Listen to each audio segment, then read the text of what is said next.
Hello ఫ్రెండ్‌లో సూర్యభగవానుడైతే ఇంట్లో rest తీసుకుంటున్నట్టే ఉన్నాడు. ఇలా సెలవైతే ప్రకటించేసి ఇంట్లోకెళ్ళి నేను కాలు బయటకు పెట్టననేసి శబ్దం తీసుకొని మరీ రెస్ట్ తీసుకుంటున్నట్టే అనిపిస్తుంది నాకైతే.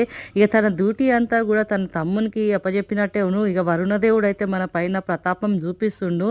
నిన్నటి నుంచి మొన్నటి నుంచి అయితే మనకి చల్లగా బయటికెళ్ళాలంటే కాలు బయట పెట్టాలంటేనే భయమైతే మస్తు అనిపిస్తుంది. ఇక చల్లగా ఏడ చూసినా ఐస్ గడ్డలోనే కాళ్ళైతే ఇట్లా బిగుసుకపోతున్నాయి కదా. ఇక బయటికెళ్తే గంత సల్లగా ఉంది, ఇంట్లో కూర్చుంటే ఏదో ఒకటి తినబుద్దే అవుతుంటుంది. ఇక బయట చల్లగా ఉంటే ఇంట్లో వేడిగా ఉండకపోతే ఎట్లుల్లా. ఈ ఒక్కసారి అయితే నేను ఇట్లా మిర్చి బజ్జీలు అయితే చేసిన. మీరు కూడా నచ్చితే ఒకసారి సబ్స్క్రైబ్ చేసుకొని, నచ్చితే లైక్ చేయరి. మీరు కూడా ఇంట్లో చేసుకొని నేను మరి ఈ లింక్ అంతా నేను డిస్క్రిప్షన్ బాక్స్లో ఇస్తా, ఒక్కసారి అయితే చెక్అవుట్ చేసేది. చాలా అంటే చాలా కమ్మగా మిర్చి బజ్జీలు ఇట్లా గరంగా చేసుకొని మసాలా అంతా నింపుకొని పల్లీలు కూడా ఇట్లా నింపేసి తింటే ఆహా ఇంకా మాటలు లేవు.